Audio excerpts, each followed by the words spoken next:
Life and Death, The Twilight Saga #1.5 by Stephenie Meyer.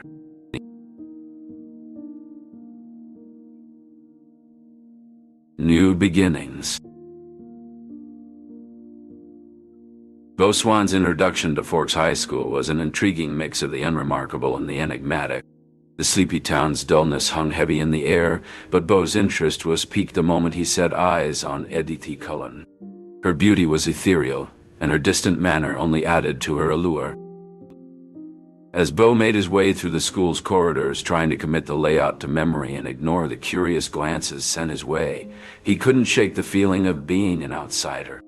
The cars in the parking lot, mostly outdated models, stood in stark contrast to the sleek modern vehicles he was accustomed to back in Phoenix. All except one, a sleek silver Volvo that seemed as out of place as he felt. Beaufort Swan, right? A voice interrupted his thoughts. It was Erica Yorkie, a girl from his class with a friendly smile that didn't quite mask the insecurity in her eyes. "It's just Beau," he replied gently, grateful for her offer to guide him to his next class.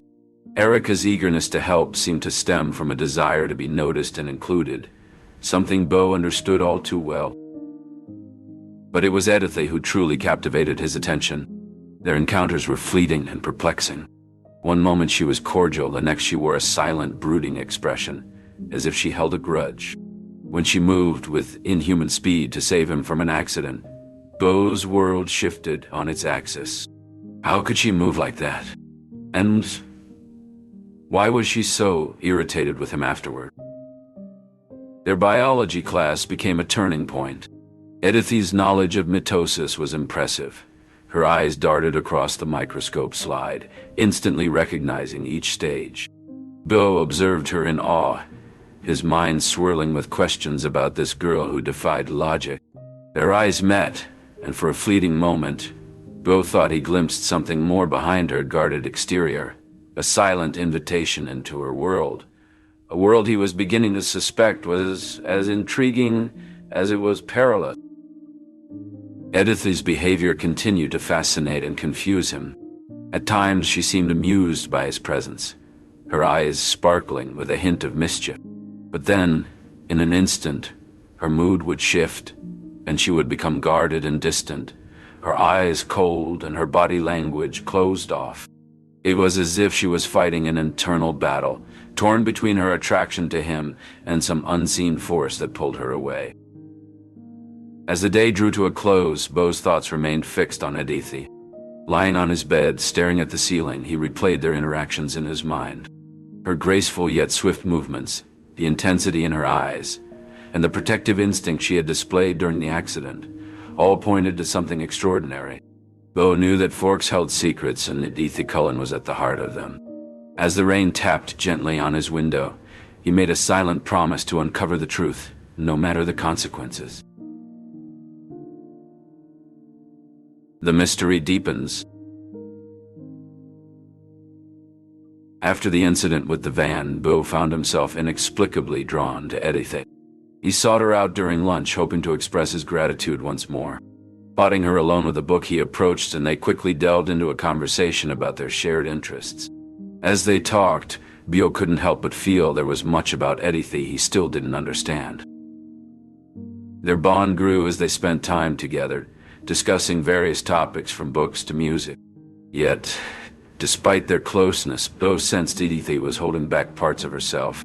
During a walk in the forest, he voiced his thoughts about the day of the accident, expressing his desire to understand her better.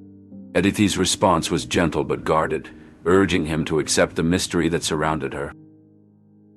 As days passed, Beau's fascination with Stephenie only deepened. He respected her request for privacy, yet he couldn't suppress his curiosity. There was something about her that beckoned him, and he was determined to learn more, even if it meant venturing into the unknown. Their conversations often lingered on the edges of deeper truths, with Beau always yearning to peel back the layers of mystery that seemed to envelop Stephenie. One evening, as they sat beneath the canopy of stars, the silence between them spoke volumes. Beau realized that the answers he sought might not come from questions, but through the silent understanding that was growing between them. In the quiet of the night, he decided to let the journey of discovery unfold at its own pace, trusting that time would reveal all. An unlikely bond. The cafeteria was abuzz, yet Bo felt isolated with Edith in their own quiet world. "Why do you keep saving me?" he asked. Edith's eyes danced with an unreadable expression. "It's not about saving," she replied cryptically, her smile enigmatic. In the sanctuary of Edith's car, the rain's rhythm was a soothing soundtrack. Bo turned to her, his resolve clear. "There's so much about you I'm determined to understand," he said. Edith sighed, her gaze lost in the rain's path. "Bo, it's complex. There are aspects of my life that are difficult." Bo reached for her hand, his touch firm. "I'm here for all of it, with you." Their hands intertwined, the world outside ceased to exist. Edith's smile was faint, her voice a soft murmur. "You never give up, do you?" Their laughter mingled, and Bo felt the weight of their unique connection, unbreakable even by the secrets and risks. "I trust you, Edith," Bo whispered, his thumb caressing her hand. "With every part of me." Edith leaned in, her whisper barely audible. "That trust means everything, Bo, but be wary, some parts of me are intense." Bo's pulse quickened as he met her gaze. "I'm ready for it. I'm not one to shy away." Edith's lips curved slightly. "You're full of surprises, Bo Swan. Just when I think I understand you, you do something that leaves me speechless." Their moment was interrupted by the sound of the school bell ringing, signaling the end of lunch break. Bo reluctantly released Edith's hand, feeling a pang of reluctance as their physical connection was broken. "We should probably head back," Edith said, her voice laced with reluctance. "But Bo, I want you to know that I value our friendship. It's just complicated," Bo finished for her, understanding flashing in his eyes. "I get it, and I'm not going anywhere. You're stuck with me, whether you like it or not." Edith smiled, her expression softening. "Lucky me," she murmured, her eyes shining with a mixture of emotions that Bo couldn't quite decipher. As they stepped out of the car, the rain had eased to a gentle drizzle, mirroring the calm after the storm that seemed to have passed between them. Bo felt a sense of peace in the midst of their complicated situation, knowing that despite the dangers and secrets, their bond had only grown stronger. Secrets unveiled. Bo had always known there was something different about Edith, but he never imagined the truth would be so astonishing. During one of their clandestine meetings in the woods, Edith decided to unveil her secret. "Bo, there's something I need to tell you," Edith said, her eyes reflecting worry and determination. "I've been keeping a secret from you, and I think it's time you knew the truth." Bo's heart raced as he sensed his life was about to change irrevocably. "What is it, Edith? I'm ready to hear anything." Edith hesitated, her eyes searching for the right words. "You've noticed how I'm different. The truth is, my family and we're vampires, Bo." Bo's eyes widened, his mind struggling to comprehend. Edith quickly interrupted, reaching out to take his hand. "I know it's a lot to take in. I drink blood, Bo. That's how I survive. But I want you to believe me when I say that I could never hurt you." Bo's thoughts spun as he tried to reconcile this revelation with the Edith he knew. "But you're so beautiful and gentle. You don't fit the image of a vampire." A sad smile touched Edith's lips. "Vampires are often portrayed as monsters, but we're not all like that. It's a choice, and my family and I have chosen a different path." Bo admitted, his voice shaking. "I'm trying to understand, but this is overwhelming." Edith squeezed his hand reassuringly. "I know, and I'm sorry for keeping this from you. I wanted to be sure you were ready for the truth, and that you wouldn't leave me." Bo's heart swelled with emotion. I could never leave you, Edith. I'm drawn to you in a way I can't explain. Edith's eyes shone with unshed tears. You don't know how long I've waited to hear those words. But now that you know my secret, our lives will become even more complicated. There are dangers you can't even fathom. I don't care about the dangers, Bo said, his voice steady. I just want to be with you no matter what. Whatever challenges lie ahead, I'll face them as long as I'm by your side. Edith's expression softened, and she leaned forward to kiss his forehead gently. Your courage surpasses your own understanding, Bo Swan. But remember, there are others like me who may not share our restraint. Bo nodded, his heart pounding with a mix of excitement and apprehension. I understand, and I'll be cautious. Edith, I have so many questions. What's it like to be a vampire? How did this happen to you? Edith smiled, her eyes sparkling with mischief. I'll answer everything, Bo. But for now, know that I chose this life because it allows me to be with you. And being a vampire? That's a tale for another time. As they sat in the woods, enveloped by the whispering trees and the soft moonlight, Bo felt a sense of wonder and awe. He had fallen in love with a vampire, and despite the unknown challenges ahead, he knew his life had changed forever. As they sat there, the silence between them was palpable. Bo's mind raced with questions, but he didn't know where to start. Edith seemed to sense his unease and reached out to take his hand again. We should get back, she said softly. It's getting late, and I don't want you to worry about me. Bo nodded, still trying to process the revelation. As they walked back to the edge of the woods, he couldn't help but steal glances at Edith. She seemed so calm, so serene, despite the secrets she had just revealed. I'll see you tomorrow, Bo asked, hesitantly. Edith smiled, her eyes sparkling in the moonlight. I'll be there, she promised.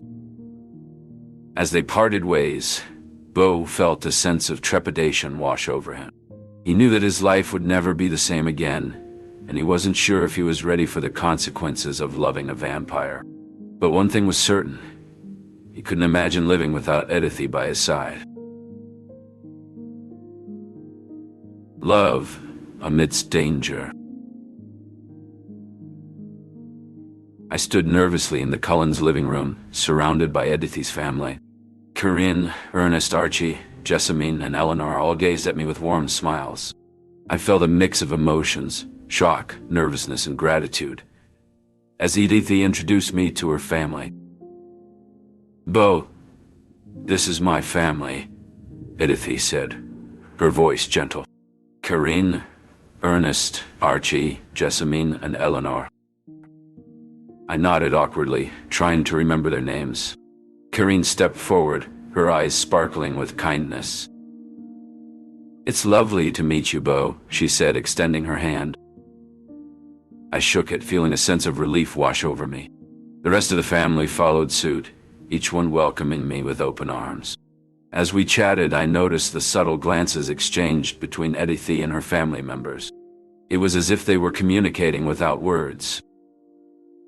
Suddenly, Corinne's gaze locked onto Edith's, and I sensed a deeper meaning behind their exchange.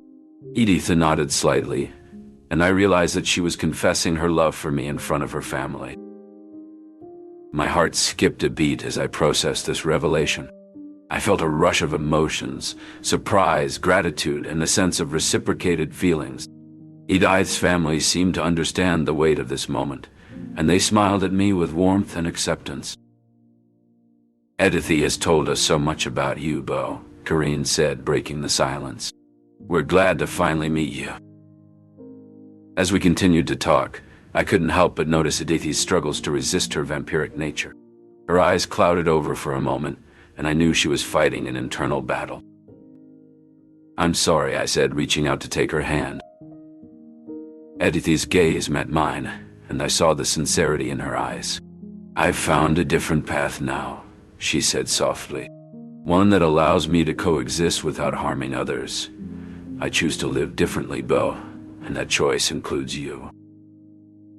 I could hardly believe the words she was saying. Edithi, this incredible being who had lived for so long, was choosing me. It was overwhelming and humbling. But what about Lauren and Victor? I asked, my voice barely above a whisper. And Joss? Are they still looking for you? Edith's expression hardened, her jaw set in determination. Lauren, Victor, and Joss are relentless, Edithi admitted, her tone serious. But we have faced challenges before. We have strategies in place to keep us safe, and more importantly, to keep you out of harm's way. I felt a swell of admiration for the strength and unity of Edithi's family. They were prepared to face any threat, not just for their own sake, but for mine as well. We'll navigate this together, Karine reassured me, her voice firm yet soothing. You're part of this family now, and we protect our own. The conversation shifted then as Edithi and her family began to outline their plan to deal with the imminent threat. It was clear they had thought of everything, leaving no stone unturned in their quest to ensure our safety. As the night drew on, the sense of danger that had loomed over us began to dissipate, replaced by a feeling of camaraderie and hope. We were in this together, and with Edithi by my side, I felt an unshakable confidence in our future. The meeting ended with a sense of resolution. We all knew the road ahead would be fraught with peril, but there was a steadfast determination in everyone's eyes. As I left the Cullens' home, Edithi's hand in mine, I knew that whatever lay ahead, our bond would only grow stronger. Together, we were ready to face the bow. A family affair. The Cullen home was nothing like Bill had imagined. A modern architectural marvel of glass and open spaces, bathed in the soft glow of twilight. As he stepped through the door, his eyes met a group of individuals who were as beautiful as they were intimidating. Archie bounded over with a grin and pulled Bo into an unexpected hug. "Hey, Bo, good to finally meet you," he exclaimed, clapping him on the back. Jessamine stood a little apart, her elegance unmistakable. She didn't approach, but her nod towards Bio was filled with a grace that made him feel strangely honored. As they all settled into the living room, Edithi's jaw set in a hard line, her eyes darting between him and her family. Was she worried? Protective, perhaps? Edithi's hand found Bo's under the cover of the couch, giving it a reassuring squeeze. Bo turned to her, their eyes locking in silent conversation. It was clear that this was more than just an introduction. It was an acceptance into a world beyond his wildest dreams. As the night drew to a close, Bo stood to leave, but not before Archie clapped him on the shoulder with a grin. "You're one of us now, Bo, whether you like it or not." The hunter and the hunted. Bo's heart raced as the gravity of his predicament with Edithi and her family became clear. The relentless vampire tracker posed a threat not just to him, but to the very fabric of the life he had come to cherish. "We need to act now," Edithi insisted, her voice a mix of determination and concern. As they discussed the next steps, Bio couldn't help but feel a surge of admiration for the unity and resourcefulness of the Cullens. They were more than just protectors. They were his family now. The plan was set in motion without further mention, a silent understanding between them all. In the midst of their preparations, a surprising offer of assistance came from an unexpected quarter. Lauren, Victor, and Joss, once thought to be adversaries, now stood before them as allies. Their previous encounters had been fraught with tension, but now they shared a common goal. "We've been watching from afar," Lauren explained. "It seems we have a mutual interest in ensuring your safety." The strategy to mislead the tracker was intricate.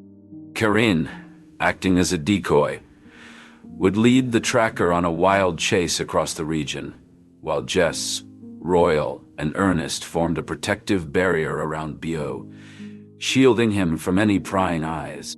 Eleanor, ever vigilant, kept a watchful gaze, ready to signal any approach of danger. As Bio grappled with the unfolding events, he found himself torn between the human world he was leaving behind and the vampire existence he was being drawn into.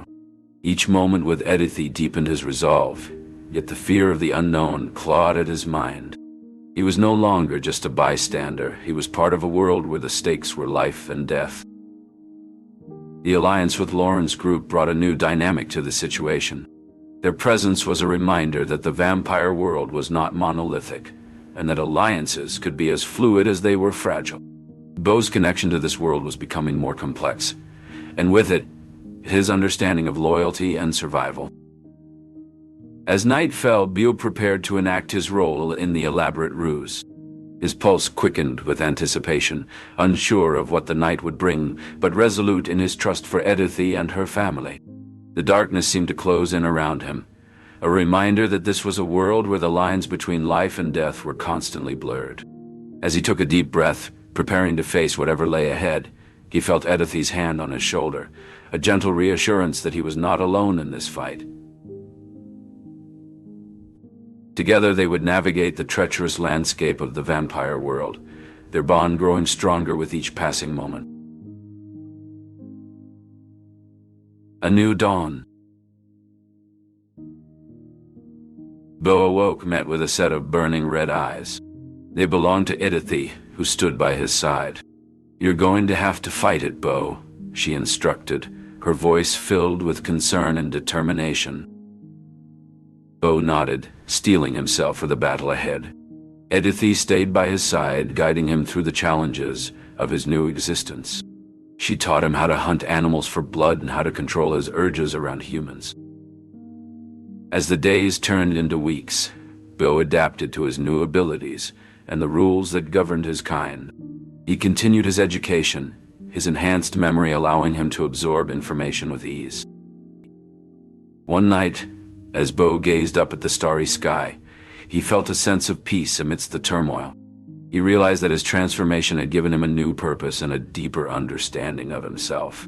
Though it had come at a cost, he knew he would not change it for anything. "Thank you," he whispered to Edithy, who stood by his side, her hand in his, "for saving me, for helping me through this. I know it hasn't been easy." Edithy smiled, her eyes shining with love and determination. "It's been worth it, Beau, every moment. And we still have forever ahead of us."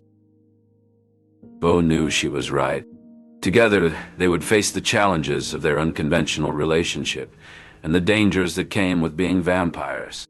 But with Edithy by his side, he felt ready to take on whatever the future held. In that moment, Beau made a silent promise to himself, a vow to embrace his new life, to protect those he loved, and to never forget the boy from Forks who had dreamed of an extraordinary life. As he stood there, feeling the cool night breeze on his skin, Beau Swan ceased to exist, and a new dawn broke for the vampire he had become.